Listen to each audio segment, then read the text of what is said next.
Storm damage on Ingleside Drive in Augusta. That's what it looks like. A lot of these neighborhoods are lined with trees right now, and you can see the leaning power poles there. Really a touch and go situation. Looks like some of the homes are okay, but those trees and those poles are a problem, and I'm sure those crews will be taking a closer look at that. Some roofs have trees on top of them. Geez, yes, and we know it's going to be a while to remove all of that for some people. We're and even right traffic just moving slow. That's what you have to do, especially in these neighborhoods. You never know what you're going into. And look at this scene. I mean, cars are going under this, and this power pole isn't even completely down, but certainly making its way. That was a brick house we saw a moment ago, and you could see straight inside to a closet that was just kind of hanging on by a thread. But even a brick house underneath the weight of a tree, and we're going to push in on that one. You could see that tree acted like a knife through that house. Oh man, and we know there are a lot of miracle stories too. I've actually heard reports from friends of friends that know people that actually had trees come down in a room they were in, but they were on the other side, or just a room next door, so everyone was okay. But certainly just very sad to see. So much work to do in neighborhood after neighborhood. Going to show you the glimpse of the impact from Helene. Meredith Anderson now is standing by with more on what she saw out around Augusta today.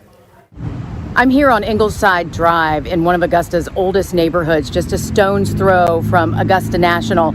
And sure, they have damage like so many places across Augusta and across really the CSRA, but there is one place in particular I want to show you.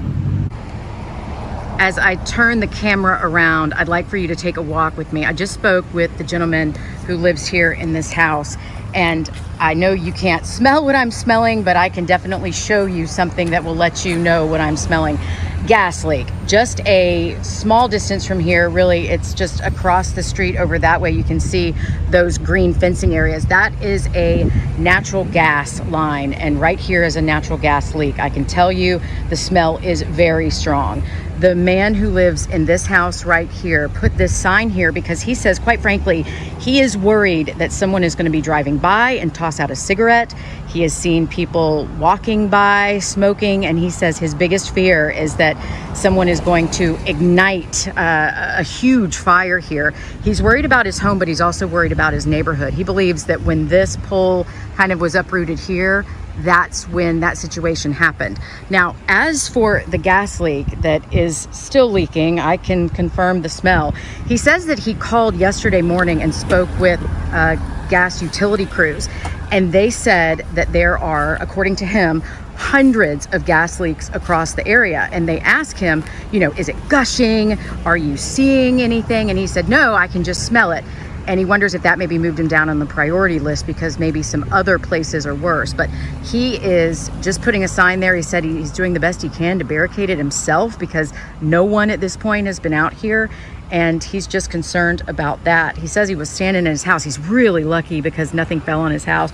But as these trees were coming down, they also crushed his cars. I'm gonna walk this way and you can see some of the cars in his yard that are crushed. He did not want to go on camera and talk about this. He's visibly, you know, upset about all of this, and he's worried too because he feels responsible. I mean, the gas leak is on his property, and he's just worried that if something happens, you know, he says he's done what he can do. He's called and no one's been out. He also understands, like so many other people, the people are getting to this as quickly as they can. I mean, everything across our area looks a lot like this.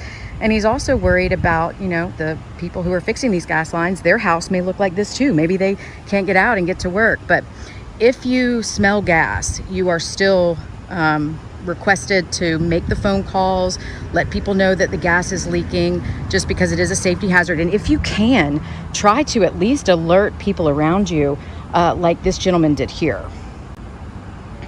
Really, all we can do is just be patient as the utility workers try to get to us, and you know, not just natural gas.